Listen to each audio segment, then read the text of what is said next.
O carro avançava devagar, como se soubesse que estava me levando ao fim.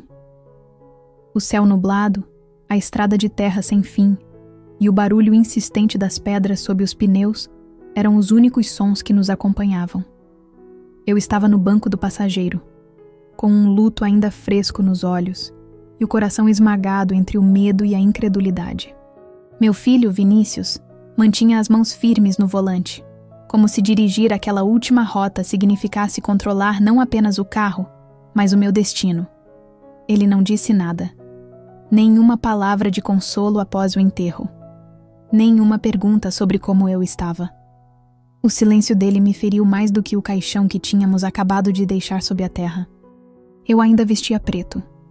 As mangas compridas escondiam os braços marcados de tantos anos de serviço, de lutas caladas, de dores que ninguém nunca quis ouvir. Na bolsa, havia apenas meus documentos, um celular antigo e algumas poucas notas emboloradas. Nem parecia que eu fora a esposa do grande César Freitas. Nem parecia que eu era a mãe do herdeiro da empresa.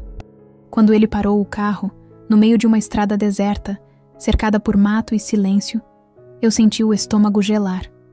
Não era um acidente. Não era descuido. Era premeditado. Ele parou com a frieza de quem desliga um aparelho quebrado. Desce, mãe. A voz dele saiu sem hesitação. Aqui é o fim da linha. Virei o rosto, esperando encontrar arrependimento, ou ao menos hesitação. Mas tudo que vi foi indiferença. A mesma que ele herdou do pai. A mesma que eu nutri, sem perceber, dentro da minha própria casa. Isso não é justo, sussurrei sem forças. Eu sou sua mãe, Vinícius. Ele riu. Um riso seco, quase irritado. Era. Agora você é só um peso. A casa e a empresa são meus. Você já teve o que precisava. Agora se vira. Pegou minha mala, jogou na poeira como quem despeja lixo e voltou pro carro sem mais uma palavra. Fiquei ali. De pé, com a mão tremendo na alça da bolsa, o coração em pedaços e o olhar perdido entre o mato e a solidão. O carro se afastou levantando uma poeira densa e eu o vi desaparecer como quem nunca existiu.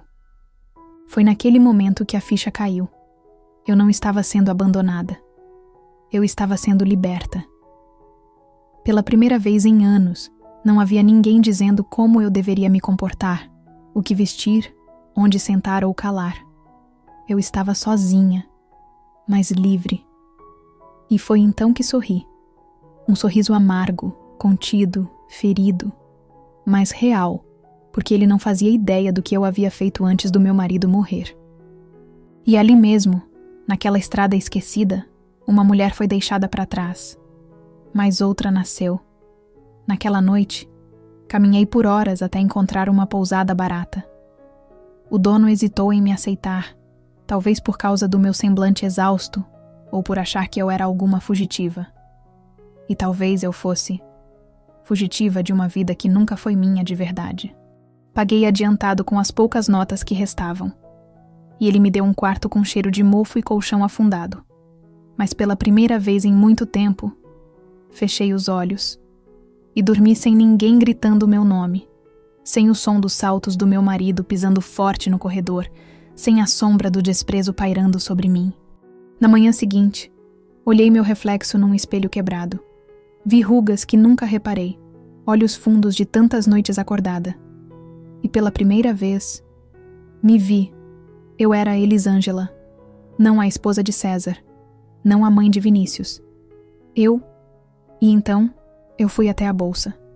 Tirei de lá a chave de um pequeno cofre. Um que ninguém sabia que existia. Nem meu marido, nem meu filho. Aquele cofre estava guardado numa cidadezinha do interior, onde morei antes de me casar. Lá dentro estavam documentos. Papéis que eu mesma juntei, noite após noite, durante os anos em que eles pensavam que eu estava apenas costurando ou vendo novela, eu havia estudado.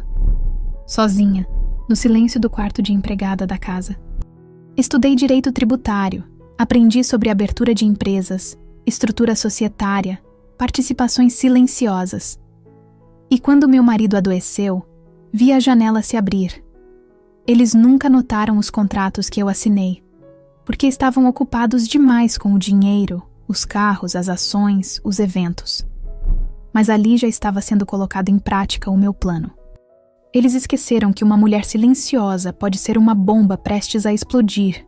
Antes dele morrer, enquanto fingia cuidar dele dia e noite, fiz a movimentação mais ousada da minha vida. Transformei o nome da nossa empresa em uma estrutura de fachada, e por dentro dela, plantei minha presença. Como eu podia assinar pelo meu marido, passei a empresa somente para o meu nome. E fiz tudo legalmente. Porque às vezes, a vingança mais dolorosa é a que segue cada linha da lei com perfeição. Meses se passaram. Vivi com o mínimo, mas com a cabeça erguida. Vi nos jornais as festas de Vinícius, os lucros recordes da empresa, os sorrisos falsos nas capas de revistas. E guardei tudo, cada prova, cada contrato assinado por mim sem que eles soubessem o real conteúdo. Eu sabia que a hora ia chegar. E chegou. Era uma segunda-feira, fria. A cidade estava agitada porque a empresa iria anunciar uma nova expansão. E Vinícius, claro, faria o discurso, pois achava que era o dono da empresa. Um auditório cheio, câmeras, imprensa. O mesmo tipo de circo que meu marido sempre adorou. Cheguei antes de todos. Entreguei minha documentação ao segurança e fui direto à sala do conselho, onde eles decidiriam o futuro da empresa. Um dos diretores me reconheceu. Engasgou com o café. Dona Elisângela, a senhora está bem? Olhei firme. Melhor do que nunca. Quando Vinícius entrou, com aquele andar arrogante herdado do pai, parou ao me ver. Sorriu como se fosse fingir educação, mas os olhos estavam nublados de medo. O que você está fazendo aqui? Vim buscar o que é meu. Respondi com voz baixa. Tudo. E quando os advogados entraram com pastas nas mãos e o presidente do conselho anunciou que haveria uma reavaliação da liderança, os sorrisos começaram a desmanchar. Apresentei cada documento, cada prova, as cópias com firma reconhecida, e consegui relatórios que mostravam movimentações ilegais feitas por ele. E então, mostrei o que ninguém esperava. A comprovação de que, via uma holding silenciosa, eu era a verdadeira detentora da empresa. Silêncio. Um silêncio pesado, denso, quase sufocante. Vinícius tentou se levantar, protestar, mas um dos diretores o impediu. Sente-se, Vinícius. A senhora Elisângela vai conduzir a reunião agora. Ali, naquela sala iluminada e fria, onde por anos servi café, eu tomei a presidência. Ali, diante dos mesmos que riram de mim, eu virei a mulher que eles nunca esperavam que existisse. 2 meses depois, fui dirigindo até aquela mesma estrada, a mesma curva deserta onde meu filho me abandonou, achando que ali seria o meu fim, mas agora eu não estava de carona. Eu dirigia. O carro era meu. Os documentos no porta-luvas estavam no meu nome. E pela primeira vez na vida, eu ocupava o lugar de quem conduz, e não de quem é conduzido ao sacrifício. Parei no mesmo ponto exato. A terra ainda tinha as marcas dos pneus, talvez de quando ele me deixou ali, ou talvez do último a ser descartado. Abri a porta, desci devagar, senti o vento bater no rosto, e pela primeira vez não chorei. Em vez disso, abri o porta-malas e retirei uma caixa. Nela estava tudo que me ligava ao passado.